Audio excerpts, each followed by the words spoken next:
The Dukes United show, and this week it's Let's Talk United with our special guest Marie Schulte-Bockum and Garth Lewis. Great to see you again, Marie. It's been a long time. Last time we had a chat, it was about Rangnick, and this time it's obviously about Bayern Munich and Harry Kane and all that good stuff in Germany. How are you both doing today? Anyway, first of all, Marie, how are you doing? Wonderful. Yeah, it's already night here, completely pitch black because we're an hour ahead in Munich where I live. And I had a really great weekend. I'm a little bit sunburned, as you can see. Nice. But yeah, doing really well. Thank you. Good. Garth, as always, how are you doing today?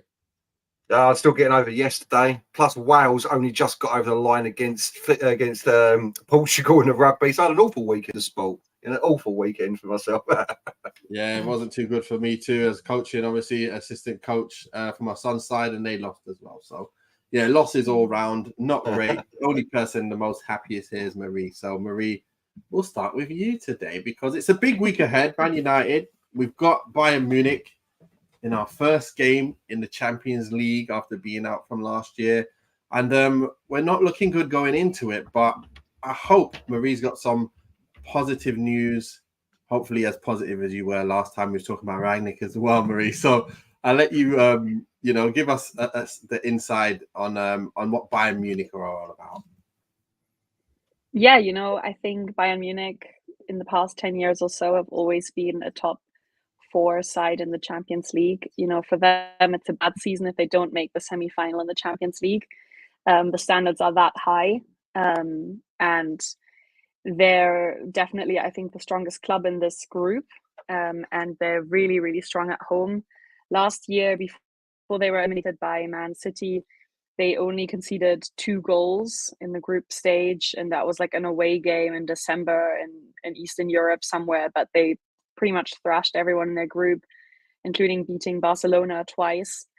And they're very much, they lost 2 great defenders in Benjamin Pavard and Lucas Hernandez, the 2 2018 World Cup champions for France. They were both there for a long time.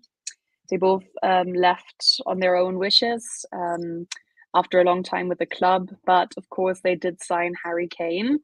And he, they had that one transitionary year last year without a world-class number 9 striker. The Sadio Mane experiment kind of failed, I have to say. He was pretty much shooed out after just 1 year. That was a bit big of a misunderstanding. And now they have Harry Kane, who's settled in very well. And of course, they also signed Min Jae Kim, the South Korean defender, who was the best defender in Serie A, and who I believe Man United thought they were getting for the longest time. I was going to ask, how's that geezer doing? Because I was looking forward to him in a Man United shirt. So how is he doing, the Kim Min Jae? He's solid. I think he's a big game player, so it'll be interesting to see how he performs against United.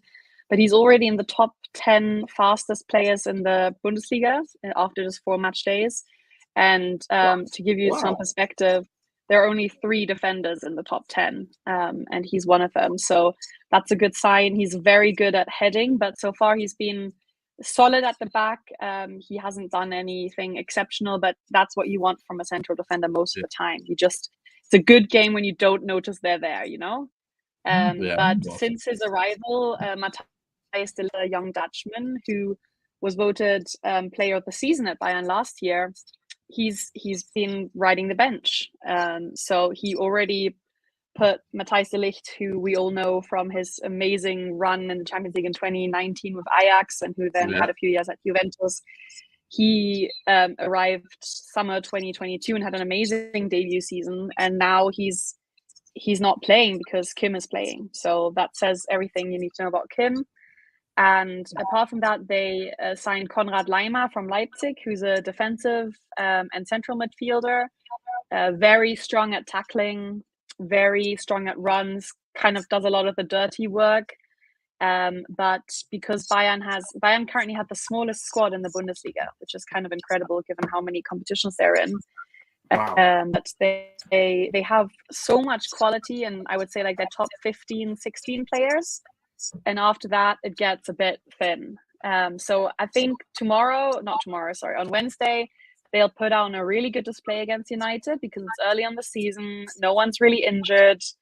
They'll be very, very strong. But maybe in the return leg in December, which will be in Manchester, maybe we can talk again, because I think by then some of the players will be tired and it might be different conditions. Well, for me, I was obviously when you were talking about Kim and Jay, I remember in the cup when Kane came on, isn't it? That finals, at the first game of the season, and he was on the bench, wasn't he? And dissect was starting in that game. So I'm guessing that was the game, because they conceded so many, where he decided, listen, Kim and Jay, you're going in, and dissect, you're coming out. So something strikes me that Bayern are not the same force. I don't know why. I just get this feeling that they're not the same force as they've been over the last few years. Am I right in saying that, or am I just like jumping the gun a bit? I don't know. No, I think you are right. They were very, very lucky to win the Bundesliga last season. I think it's always easy to kind of push away the Bundesliga and say it's like not really a competition, but last season it was the most exciting league in Europe. On the last match day, it was in Dortmund's hands. All they needed was a victory, and they tied at home against Mainz. So they really messed that one up big time. And Bayern only scored the winning goal in their game in like the 88th minute through Musiala. So that's how intense the Bundesliga was last season. Just to, and that was very much. Dortmund played an incredible season after the World Cup. They won pretty much every game, and they played like champions. Winning 1-0, winning 2-1, winning dirty, defending well. But Bayern also sucked.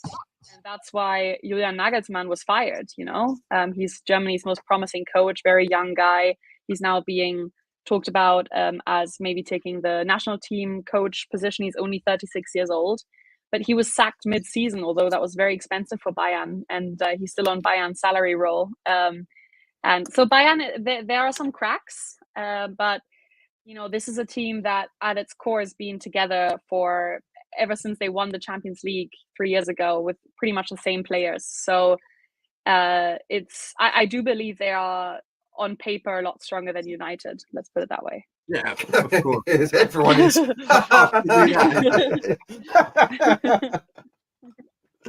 Oh my god. I don't know. How has Harry Kane?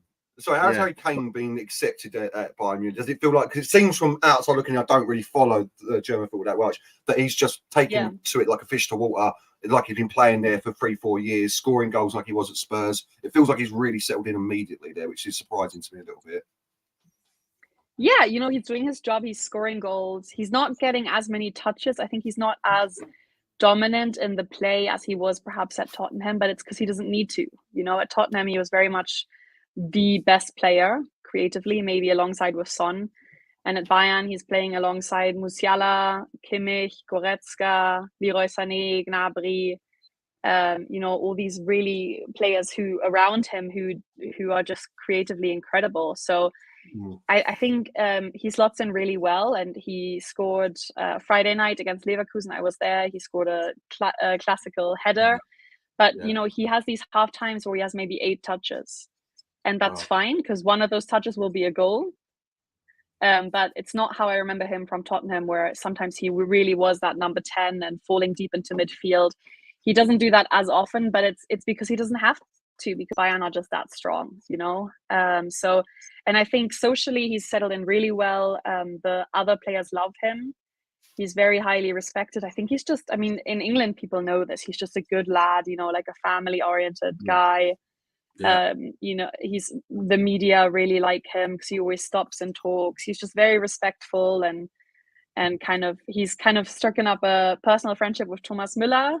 They went golfing together, and Thomas Müller is kind of helping him, into German culture a bit with Oktoberfest and everything. But I read today, for example, that his family will not be moving to Munich, and it made me feel a bit sad for him, to be honest, because I know that he's with his childhood sweetheart, and that's tough. They just had their 4th kid. And I also understand, of course, the wife's point of view. If you have a newborn, you don't really want to leave your home environment. But it made me a bit sad because I think Munich is a great place to live. Also for families, they have great schools here, much better weather than England. So I will see if that plays a role, because I think he is someone who needs his family by his side. So, but so far so good. He's scored 4 goals in 4 games. And it's 4-4, is it? Okay. 4-4, and he's being a leader on and off the pitch. The players really look to him, and I think he adds that element of hierarchy, which Bayern was kind of lacking, because Bayern is. Do you think he can reach? Oh, he's already there. I mean, to me. Already? Yeah, I mean, if as an international striker, I would say yes. At Bayern, that will take years. Lewandowski has been so important for the club. But if we're talking number 9 strikers, to me, the best 3 in the world, and then then there's nothing for a really long time, is Lewandowski, Kane, and Erling Haaland. And Bayern managed to get one of those after they missed out on Haaland. So Bayern is absolutely thrilled, and I think it's he's that difference maker to win the big titles, and I think that's why he came, because he wants to win those big titles as well. Let me ask you, where are they positioned in the league right now? What's their record saying? Is it 4 wins out of 4 then, or are they top? Nope. What's the deal? They're second on goal difference. So the team to watch in Germany right now, this is for all viewers, is Bayer Leverkusen. They have Xabi Alonso as their coach, and he was already exceptional last season. Now he's even better. They have Victor Boniface, who's a Nigerian striker, 22 years old, came in the summer for 16 million. I think so. 1-6. I think he's going to be the next one that leaves the Bundesliga for 100 million plus. He's exceptional. I was in Munich on Friday night, and if I just named some of those Bayern players who he was facing, he was the best player on the pitch. And Dayo Upamecano, the French international striker who played the World Cup final against Argentina, who played for Bayern in the Champions League for 3 seasons running. He told me in the mixed zone after that, he said to Victor Boniface after the game that he's one of the best strikers he's ever faced. Wow, already. And they have, they have Florian Wirtz. Why can't we find a 16 million player like that up front? Why does Germany have to go? Danish guy, right? He's pretty. Yeah, but not 16 million. That's 70 plus million. We've already before we're talking here. Oh my gosh. We've got Steve saying, has Thomas Muller taught Kane how to ride his horses yet, Marie? Oh my god. Not sure if you know what's going on there. Yeah, for people that don't know, Thomas Muller's wife, they also met in high school, is a show rider, and they have a stable. This is also one of the reasons why Thomas Muller, I think, has never played abroad, because he literally has a farm with racehorses and ponies, and why would he ever leave that? He's from Bavaria, he's from the mountains. He's such a local kid.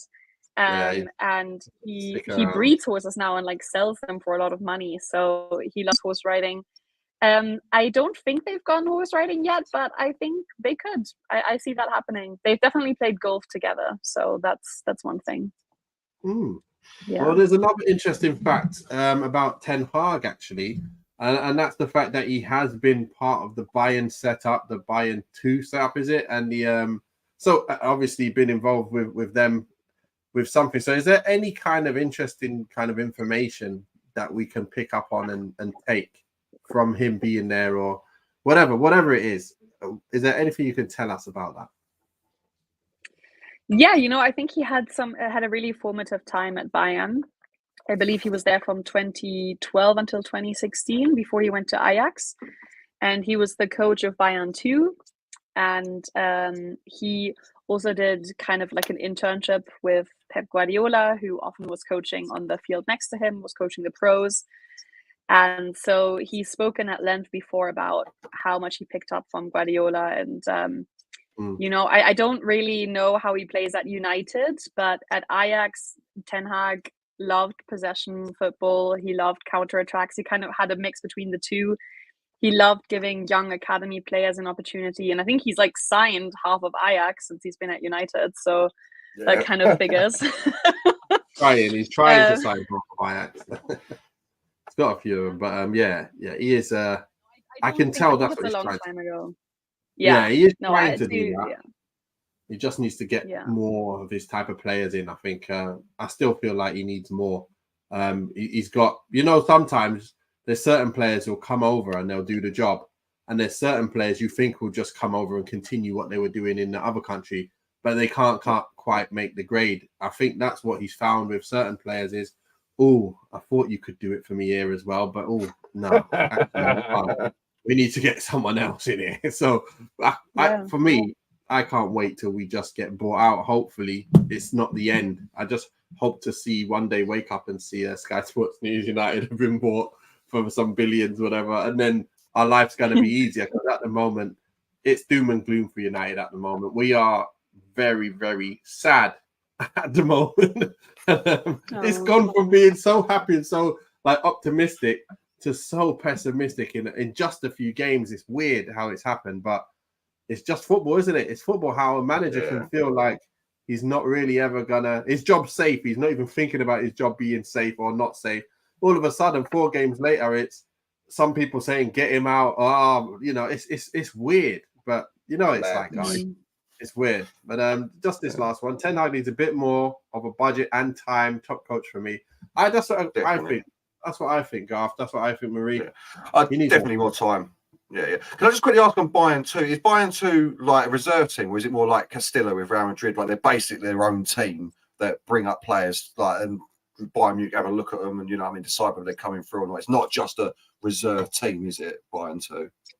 It's exactly like you said. It's like at Real Madrid. So they kind of hop. But in Germany, there's a rule where if a club has 2 teams, the second team cannot play in the second division. So the highest that Bayern can get, like a few years ago, they won the 3rd league, but then they have to stay in the 3rd league. They're currently in the 4th league, but they've brought up a lot of players have gotten their first minutes on that team, and it's tricky because it's like, I guess it's like United, like the best academy players. They can be exceptional talents, but that doesn't mean they'll be good enough to play at that big a club. So for that, it's really good that they can get experience playing against adults, playing for points in a serious competition in the 3rd tier. They get low. Oh, you muted yourself. You're muted. Let's unmute you. I think it might be a wire situation there, but no. Your headset is fine, hasn't it? Let's unmute again. Can you speak again? Can you hear me now? Yes, it's even clearer actually. Okay, good. Good. Better. Yeah, go on. Sorry, what was you saying? Finish that off? No, I was just saying, so now they've had a bit of a change where they want the top talents not to play in the 3rd or 4th tier, but are loaning them away, which I think is more like the Premier League way to do it. So some of their best talents were loaned for a year or 2, either to Italy's 1st division or to Germany's 2nd division, and are performing very well there already in the first few games. So yeah, but for example, like one of what's his name? Sebastian Hoeneß. He's like the nephew of Uli Hoeneß, the former Bayern coach. He is a football coach, and he coached Bayern 2 for a few years, and now he's at Stuttgart, which is, Bundesliga team. And Stuttgart is currently in the top 4 in the Bundesliga because they're playing really, really well. And he, in this summer window, signed 3 former Bayern 2 players because he knows them from the academy. And it's hard. Bayern, I think they have a decent academy, but they haven't made a player in the past 10 years or so who's been good enough for their first team. Because it's just doing, it's a really high bar. Yeah, it's a Champions League, the league winning team every year. Champions League getting semi-finals and just before. So you're gonna have to be really special to be able to do that. But here's another one then. So in the Bundesliga, we know that you cover everything Bundesliga. Very good journalists. All your players over there. So are there, we've got a load of them now, all the ones that play well, we've taken them, Chelsea players, and Kunku's gone, United, everyone's taken them. So who is there now that's young that hasn't really done it yet, apart from the one player you said, who's just come in and he's looking like the next £100 million player? Are there any others that we need to think about or look at and think, he's going to be next? He's going to be next going to United, City, the Chelseas or anything like that? Yeah, I love that question. What a great question. I think it's tough because the Bundesliga is playing style-wise, I think, between La Liga and the Premier League, in the sense that, yes, it's physical. Yes, Germany sign a lot of talents from abroad now, from England and France, because they are more physical and they're trained to be more athletic at a younger age than the German players. So you do need that athleticism, that speed, that tempo, that robustness early on. But it's also a very technical league. It's a league. It's a very high-scoring league. You know, for the past 5 years running, it's been the highest-scoring league in international football, and this season again. So it's a good mix. Where I say that some of the biggest talents in the German league, I don't think they would do as well in the Premier League. Not because it's, you know, it is like not as good a league, but not for that reason, but just because of different profiles. So, for example, one of the biggest talents in the Bundesliga to me is Florian Wirtz, Bayer Leverkusen's number 10. Yeah, Steve just put his name down. He's exceptional, and the only reason he's been flying under the radar is because he had an ACL injury last year, so he missed the World Cup. But he's as good and as prolific as Jamal Musiala. He's that good player. Big shout. Big shout. I remember this name. No, he's fantastic. Honestly, if you do yourself a favor, I know whoever's watching, watch the show now, but open a window for after, just type in Florian Wirtz on YouTube or something. You'll have a really good time. But for him, so Man City actually really wanted to sign him at the end of the window. They thought they could get him for cheap because he's been flying under the radar. Yeah, look at Nathan. Yeah.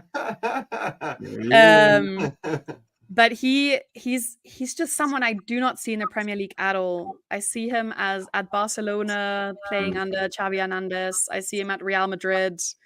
You know, he's just not a Premier League player to me. He comes so much over his technique and his vision on the pitch, and I think he would just get squashed in the Premier League, to be honest. And I know Pep Guardiola really wants him. I think he sees him as kind of the perfect Silva, Bernardo Silva, or also the other Silva, the older one, like heir apparent. But I hope he doesn't go there, because I think he would do, you know, it would be really hard for him in the Premier League. Jadon Sancho, it'd be a Jadon Sancho situation, yeah. Turn up and not do it in the Premier League. Yeah. I mean, he's a very different player, you know. Florian Wirtz is but very I mean the much same a number trajectory. 10. Yeah, I think Jadon Sancho, I still believe he's a top talent. I think for him, he has a lot of personal issues. We're going to get into him in a second, Marie. Sorry. I'm trying to hear. No, I still believe that Jadon Sancho would do it at any other club, perhaps outside England. But I still believe he's a very good talent. But yeah, the other players in the Bundesliga, Jeremy Frimpong is one to look at. He's actually in the City Academy. He's fantastic. That's what I want. Fantastic. He could play at any team, you know, as a wing back. He could play for United, City, anywhere. And he has the mentality, the physicality, the technique. I think he will go to England. He's got insane assists, doesn't he? He's got an insane amount of assists as well. Yeah. For a fullback, for a wing back, or whatever it is. So. Yeah, and he's so fast. You know, he can outrun any striker, which is what you need these days. Yeah. So Leverkusen is definitely a team to watch for recruiting. You know, you guys did sign Moussa Diaby. He went to Aston Villa. And then other clubs, I'm trying to think of other big talents. The young striker at Dortmund, is it Makoko? Yeah, no, he's not ready yet. No, he's great. No, he's young.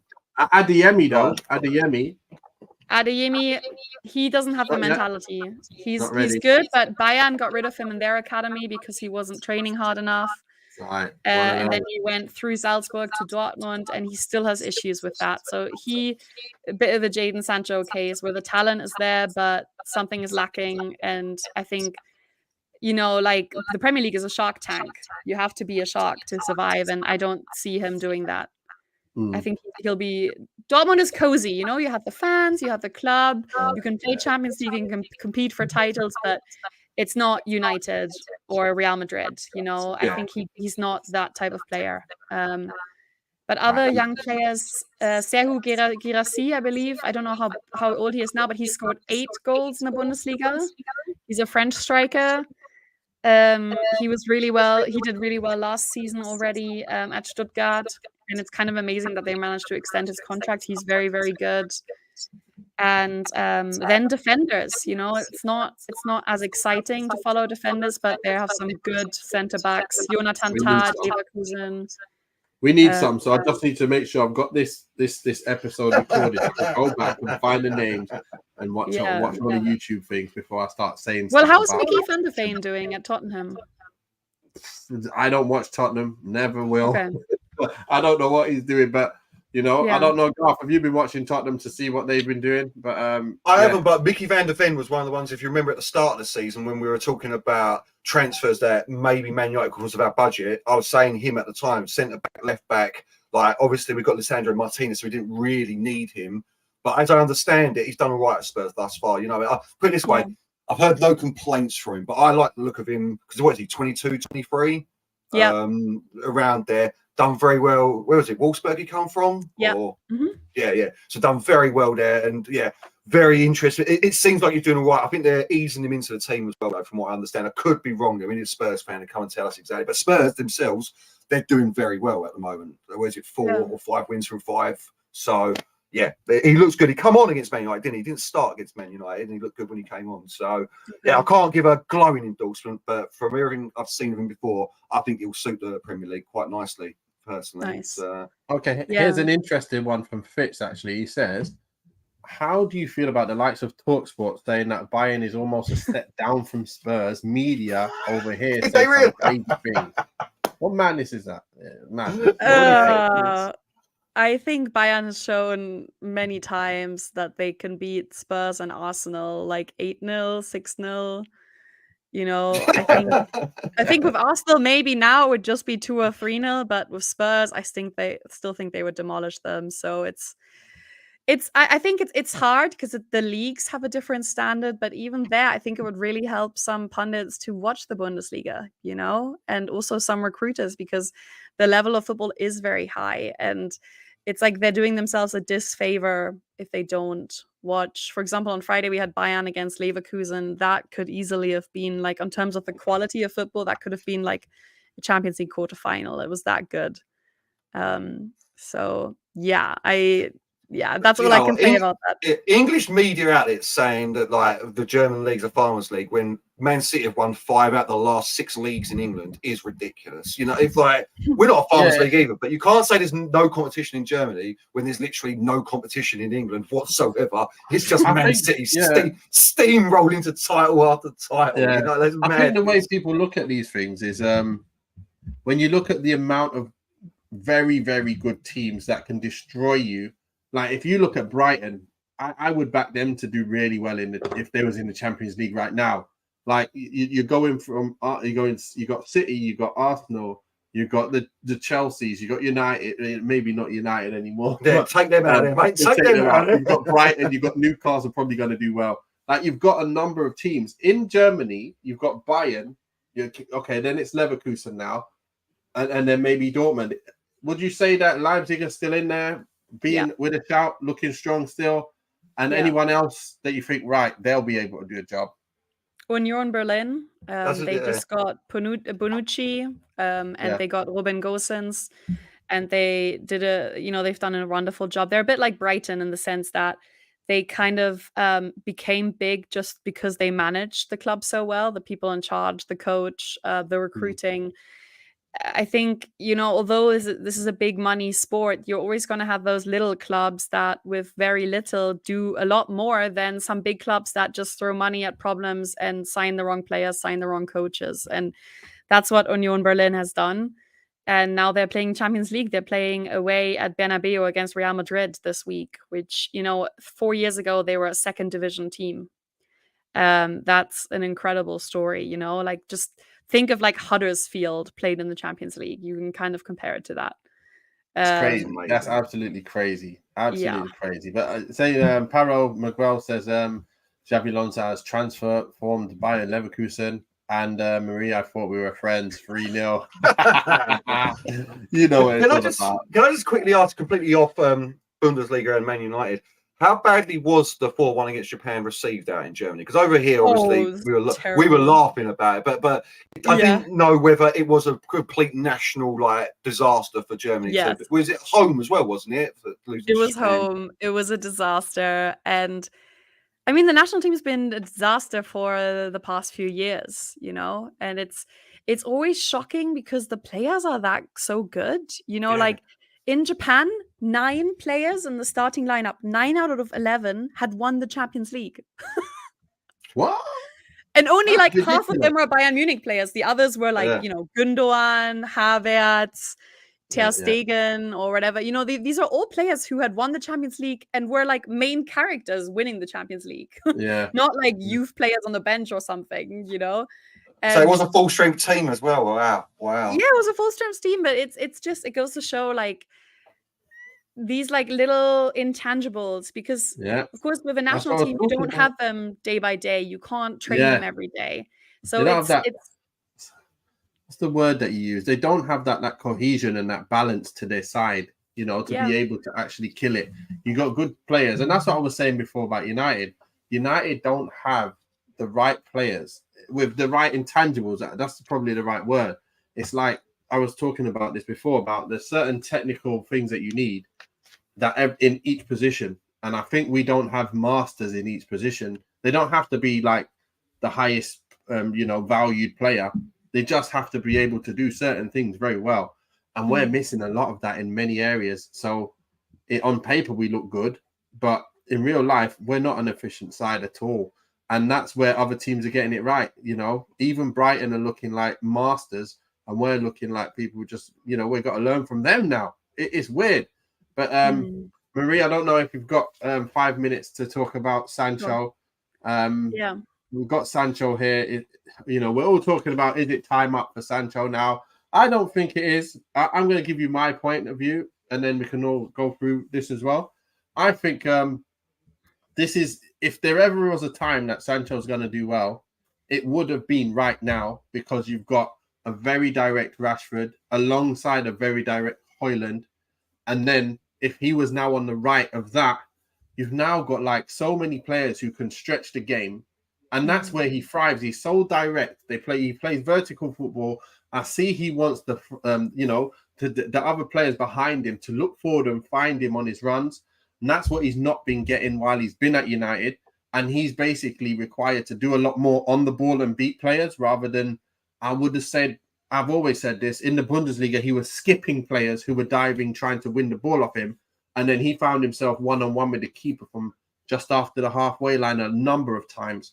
So it is a different type of football, but I do think this is closest to the type of football that he would have been playing at Dortmund, which means it sets him up to have the best chance to do very well under this kind of starting lineup. I don't know what you think, Marie.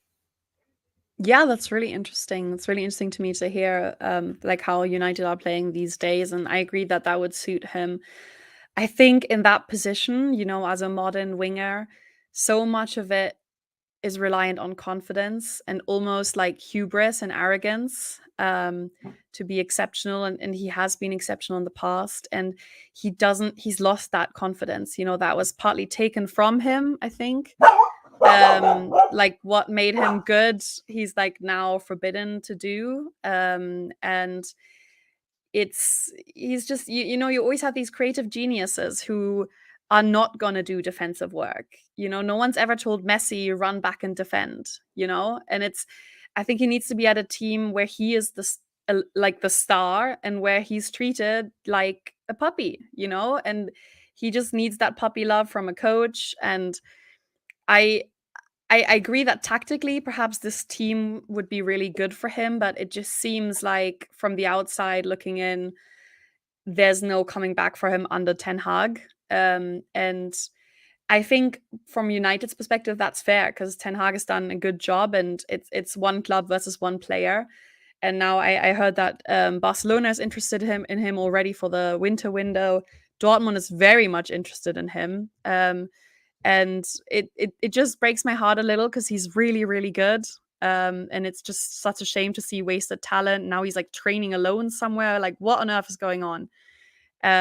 He's someone who I think should be starting for England, should be starting at the club level for a Champions League or maybe Europa League club, and he's not doing that. And I think maybe he needs to get away from England and just go somewhere where he's appreciated, but also where he has less pressure, because maybe he doesn't have the mentality to survive at a club like, the opposite example, for example, is Jude Bellingham. He has that winner mentality, but he also has the family environment.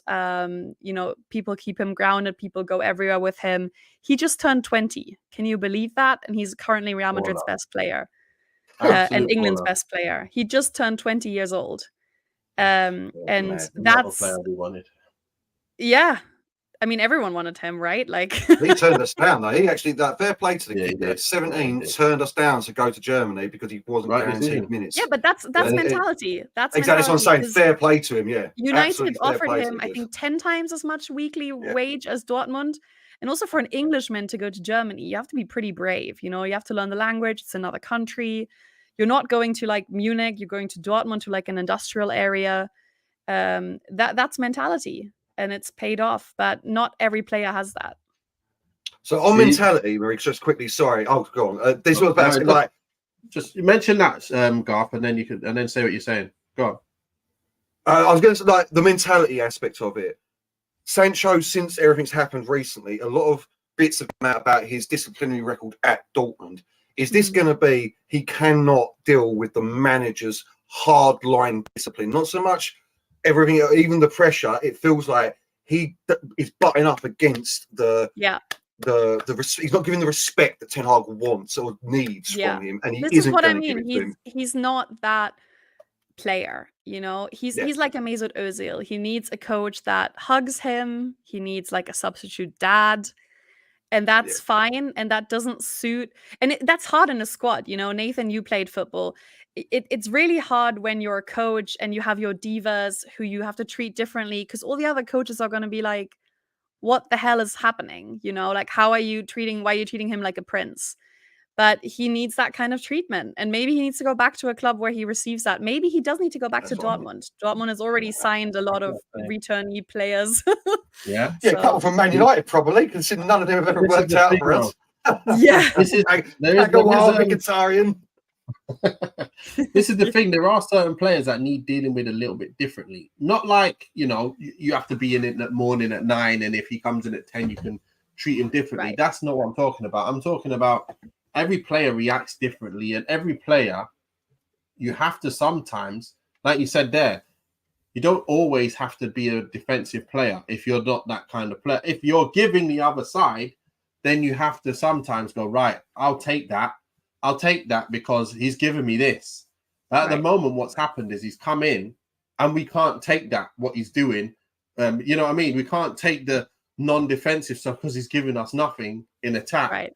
And at the same time, it's not his fault that he's given us nothing, in my mind, because I realize what it takes for the environment to be for you to thrive. Every single player, like I remember watching this thing, Arsene Wenger was talking about 99 or 98% of players need the right environment to play well. And then he said the other 2%, they can play anywhere. But this is my point. If you're not in a system which plays to your strengths, you could be finished.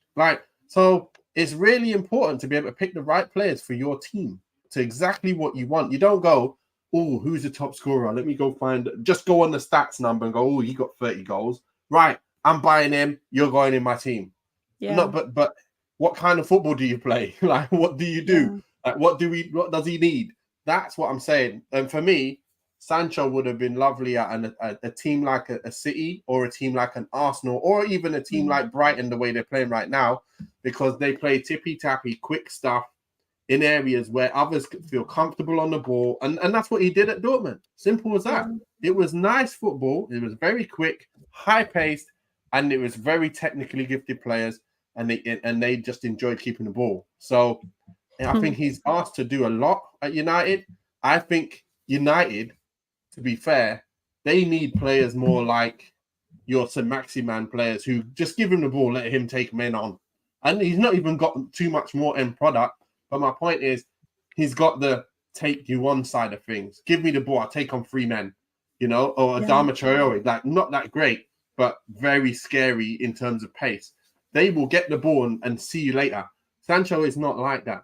I think he used to be, this is the sad thing. He used to be able to do everything like that. And but when I watched it, if you watch, they play a lot of a high line in Germany, and players do like to dive into them. So this is what I said against as well for Anthony, is the same. If someone's coming at you and wants to run at you, and then you're forced to make a jink, this is where they're amazing. They will jink out of trouble. But if you stand up against them and go, come on then, beat me. True. It's a bit different. It's a very different. And I think in fact, that's what we find Sancho now going like this and then turning around and going, there you go, fall back, have it back. Have it back. I can't take him on. He's just standing there. And now he's on the edge of the box. I can't do too much. Until maybe he goes to Ajax, I could see that. Just like let him revive his career at Ajax with a few young guys. You can play in an easy league and then just show up in the Champions League. That's what Mario Götze did, by the way. Mario Götze, he had a terrible second spell at Dortmund. And everyone was like, it's Götze. He signed the World Cup winning goal. He has to be great. He was the German Neymar, and he got so much pressure. And then he was like, I'm sick of this, and just went to PSV Eindhoven for 2 years and was like the best player, and then came back to Germany. Prime Sancho will destroy it out in no offense to the Dutch league, but he will absolutely rip up the Dutch league. Prime Sancho. So 100%. It's a shame. It's a shame. Champions League again, loving it. Yeah, this is how far he's fallen, though. This is how far he's fallen, Nate. You're saying that you'd rather have Alan St. Maximin and Adama Traore than him. Then that's where what hurts me. No disrespect to him. In the football that we play, but I know what you're saying, but we still, have to do it, in that way. We're still talking about Jadon Sancho. Like Marie said at the start, this geezer should be England starter, Man United starter. And we're saying, do you know what? In this team, we'd rather have, and I agree with you, we'd rather have Adama Traore, we'd rather have Alan Smith.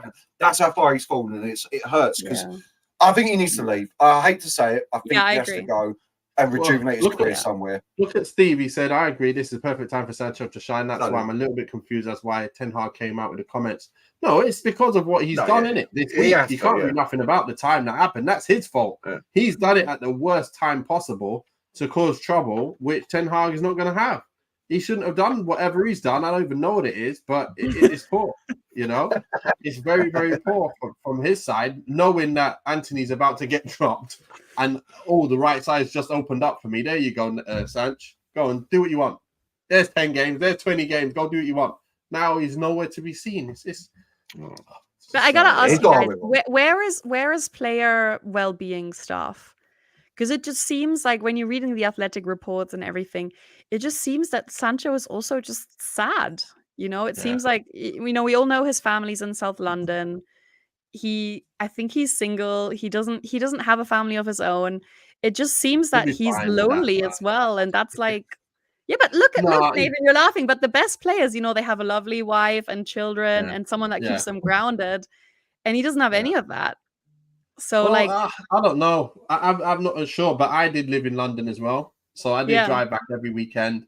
I did that all the time. Every Saturday after a game, I'd drive back, hang out with my friends, and come back on the Sunday or Sunday night and come back. So I think he can easily do that side. Now, obviously, his other life outside, I'm not sure what it is like, so I can't really comment. But yeah, it is tough if you're not playing. It's 100% tough because I went through a time where I was always playing, always playing, and then all of a sudden I'm always on the bench. And the life of both of them are very different lives. Like you go into games totally preparing differently than as a starter. You understand you're playing every week and you're fun, you're happy because you're scoring, you're doing well. But then you also see the other players who are also training well, but they're never going to get in. They're never going to start because you have your main players, and then you have the players who are who have to be part of the squad. Yeah. And then it takes a hell of a lot for you to overtake them players who are your manager's main players. It's just the way it is. And you have to do your best to go and find that club where you become that main man, one of them main players. Otherwise, your career, it's like I always say, the manager will make or break the career of a player because it's up to him. If he chooses to play you, then you have a career, a very high chance of doing well. If he chooses to keep you in the squad and you're not playing, you can come out like a Donny van der Beek, innit? He comes in, no manager likes him, sitting there doing nothing. Ajax playing every week. You've been told as, you're this player, you're this level type. You know, how high was he rated when he was at Ajax? Now he's down in the dumps as nobody. Like, everyone will say, I'll pick everybody over Donny van der Beek. It's weird. Just football for you.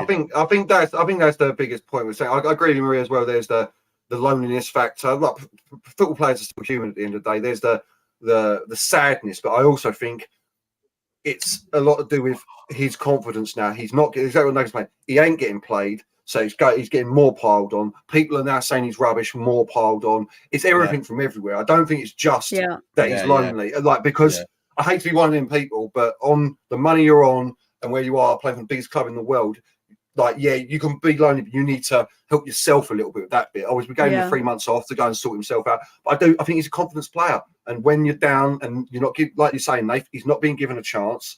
Not that he's not given a chance. He isn't starting, which probably affects, I was always a sub, so it didn't bother me. But if you are one of the best, like technically best players in the world, and you're not getting on the pitch, you're only getting 15 minutes at the end. So then your stats look awful because you're not getting goals or assists. You know what I mean? You're just seeing that games. I think that will affect him in the end. I think it will affect anyone, like, not anyone, a lot of people, especially when you've been brought in as one of the best in the world. So there's a lot of what you're saying, Maria. There's a lot of what you're saying, Nath, as well. And I think that's what's come to him. We've talked about the mentality. He hasn't got the right, desire's the wrong word, but he hasn't got the right mentality to work under Ten Hag. So then that's compounding on his loneliness. That's compounding on not starting, not playing, not performing. And it's got to get on top of you in the end, surely. You know what I mean? But where our wellness officers are, who knows? At the moment, pretty definitely. Dealing with another scandal with another player somewhere. You know? Well, here's the thing. I just found that I was a bit sad about this one, actually. I don't know if anyone else was or anyone else even knew about this, but I was listening to Alfonso, and he's doing a little bit of podcast now, and it's really nice. I like listening to him about the football inside the footballers, what's going on now. But he's no longer with his girlfriend at PSG. I'm so unhappy about that. I love them too. What's going on? Marie, tell me what happened. Do you know any details on anything that happened? Is it in the papers or anything? What's happened there? I just know that she's happy with someone else now. I forget who, but it's also a professional athlete. It's drop the tea. Drop the tea. Yeah. But that breakup is a while ago. That was like almost a year ago, I think. I think so, yeah. And to his credit, it hasn't changed his game. He's still playing really well. If we're talking about like family effects on football. But it's always difficult when you're like, I think as a footballer or any pro athlete, you miss some of that growing up. You miss some of that teenage fun of going out because you have to make all these sacrifices. And then from, I think, 15 onwards until 25 or maybe even later, it just matters that you have your parents, that you have an agent who cares for you and not just for money, and that you have a good home base. These things all, because these are humans. Yeah, they're like very, very successful humans, but that's an extra thing that's gonna, like if they don't sleep well at night, they're not gonna train well, period. It's like little things like that. If anything keeps them up at night. And I hope Fonzie's not lonely in Munich. He's very popular with the Bayern fans. He's a very, very good player. And Bayern is very worried because his agent keeps giving interviews like, "Ooh, we haven't negotiated the new contract yet, and we're looking at Real Madrid and Premier League." And Bayern are like, so what you're saying, Marie? What you're saying is there's a chance for Man United to snap out Alphonso Davies. Is that what I'm hearing from you? Yeah, if you pay a United, level price, then maybe. Exactly what I'm saying. Yeah. We'll come in overpriced, overpaid. Just so you know, he wants to play left wing, by the way. He doesn't want to be a fullback, that. I heard that. But Bayern laughed. They were like, bless you, a little heart. Like, it's kind of like, it's of course he would be good there, but it's the wing backs are like the most rare quality positions. And especially at that level. It's true. He only played that because Ribéry was injured. Ribéry, David Alaba. And then he was so good that they were like, "You're staying there," and that's when he won the Champions League there, because it's like that's Alphonso Davies. Sometimes you need a coach. Bastian Schweinsteiger, for the longest time, he was a number 10. And then Luis van Gaal, who you all guys are also familiar with, Yeah, he I pushed like him back him. to be a defensive midfielder. So it's sometimes that happens. It was disgraceful what we did to Schweinsteiger. Absolutely disgraceful. Was that Mourinho making him train with the reserves and Van everything? Gaal for me as well. So Van Gaal brought him in, didn't he? And then it was Mourinho that but pushed we him took into the the mick out of reserves. him as well. That's what I'm saying. It's disgusting what we did to him. Like one of the greatest footballers of all time, Bastian Schweinsteiger. And we're like, no, mate, you can go and train with the under 21s. Don't want you anymore. Yeah, that was Jose Awful. taking him Oh, out. really? Yeah. Did that happen? Oh, Yeah. Jose 21. ostracised him from the team. Yeah, like after Van Gaal. Yeah. But he's so And to be fair- grateful. He never Exactly. said anything bad about United. You No, know, he he said was just still good very things. proud that he played there. Yeah. Yeah, he still And then says he put great things about Schneiderlin on United. the pitch. And then he put Schneiderlin Morgan was on the Schneider. Yeah. pitch next, mate. Yeah, I disgraceful. was not happy. Disgraceful what we did I to him. was not a happy bunny at all. But But it is what it is. It is what it is. That's what I'm saying. One manager comes in and changes the fate of your whole career. So you has just anyone joined. from who was previously at Germany done well at United? No, you got Kagawa, you got Mkhitaryan, you got all these players. Sancho. Too many players coming in and just. Sabitzer did well for us last year. I liked Sabitzer. I thought we should have signed him personally. I like good solid player there, but we didn't get hold of him. But no, yeah, we've not had much luck with bringing in players from Germany. To be fair, so yeah, Well, the there's Premier another League gets question though. for you, Marie.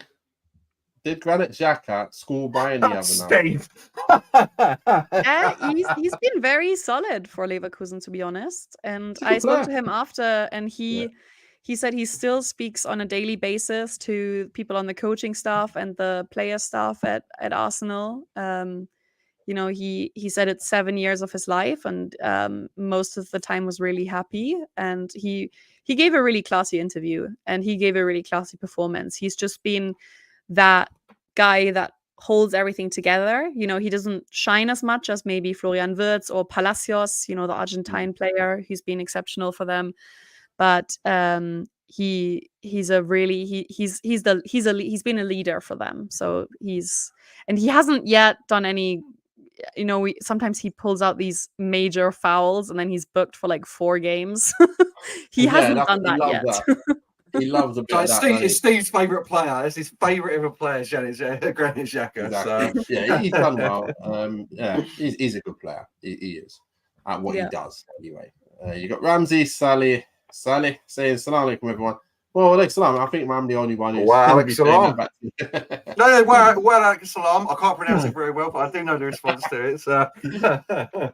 Nathan is not confident to be facing Bayern at home on Wednesday. Yeah, never mind, mate. Never mind. I don't think anyone is. You know, I think Marie's going to be happy that at the end of the evening. But yeah, I think we won't, because we're playing some very atrocious football right now.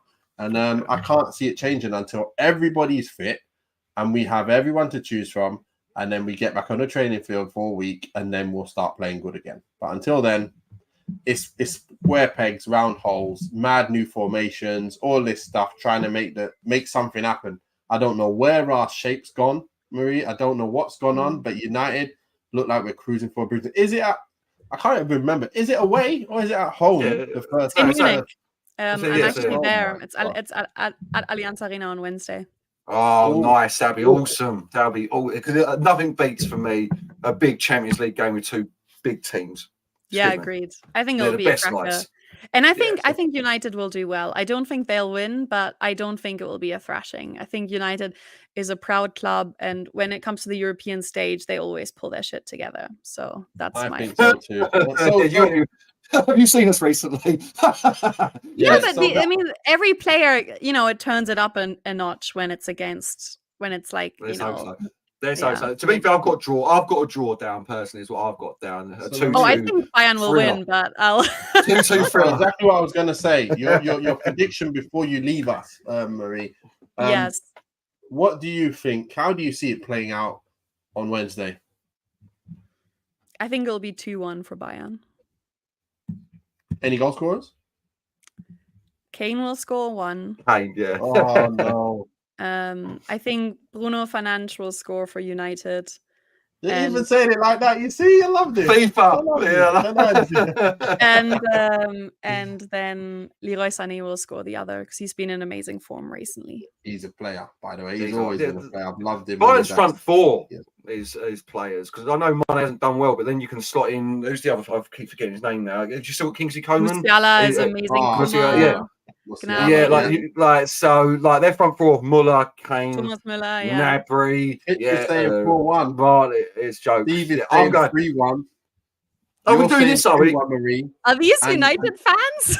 No, they're not. They're Arsenal fans. Fitz is at Arsenal, and Steve is Arsenal actually. And 3-0 Man United. 3-0 Man. I'm changing it. There's all this negativity, positive mental attitude. 3-0 Man United. We're going to see Hoyland Patrick. That's what we're seeing. Really, God? 2-2. Really? 2-2. You think we can get 2 goals away from home and concede just 2? I do agree. All jokes aside, I agree with what Marie was saying. Big Champions League night. Look, we beat Barcelona last year when we were in the dumps, and we were acting like we were going to get turned over by them. A big European night. I can see exactly what Marie's saying. 2-1 Bayern, close game, or Man United 90th minute equaliser from Hoyland, something like that, or vice versa. Bayern 90th minute winner per chance, something like that. I can see it being a close game and us enjoying it immensely. I'm going to give you my thoughts, guys. And look, I'm a United supporter, and I say exactly what I think is going to happen. I told you what I said on the weekend. Because this ain't going to be fun. Yeah, I'm just going to say what I think because I want United to win. Of course I do. Every single game I do. But when you got a feeling, you just got to say what you think is going to happen. I hope it doesn't happen. But I think we're looking at 3-4-0. We're not playing good football. The only thing that makes me think it might not be 3 or 4-0 is the fact that I don't think Bayern are the same Bayern as they used to be. But when I look at their names, it's like they're dangerous players, man. Like Sané's no joke. Coman's no joke. Gnabry's okay. He's no joke. He still gets goals. Kane, we know he's no joke at all. Musiala will just skip past everyone. I'm looking at their players and thinking, how are we going to stop them? Like, how are we going to stop any of them players doing anything against us? We're just not. So the way we're playing right now, we're not as a unit, we're not as a team, and I think we let Welbeck run from halfway line in between everyone and just get a tap in. We let them boys pop it around us, and this is Bayern. So I think it's 3-4-0. I'm going to stick with it. I think we're getting touched up, is what you're saying. Yeah, we're getting touched up. That's the exact word. Once again, we're getting touched up until we get all our players back. Because we're in trouble. We are in big trouble. We got to weather this storm. I hope it's not a battering like that. I hope we do kind of work our hardest and hope for a 2-0 loss or something. But that's it. That's how bad it is. We're hoping for a 2-0. I'm going to take 2-0 win as well.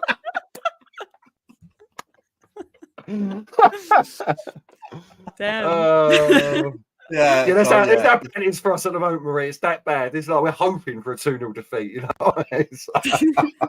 I'm telling you. Seriously, guys, watch the highlights from the Leverkusen game because that's a good instructional manual for how to play Bayern. They scored 2 at Allianz Arena, and they could have won the game. We haven't got Frimpong. We haven't got Frimpong. We've got Dallo. Like, there's a big difference there, you know. What about Casemiro and Rashford? Are they both not playing? Well, Casemiro, they're playing, but they're not. Yeah, well, they're on the pitch. They're on the pitch. Are they playing? It's a different marriage. So, those are Casemiro like European night type players, right? Those two always show up in big European. Casemiro looks unfit at the moment. It has to be said. It looks like he's carrying something, or right now, or worse, with his legs have gone. Yeah. Okay. He is looking like when Matic came, he looked pretty good first season. Second season, turn it off, please.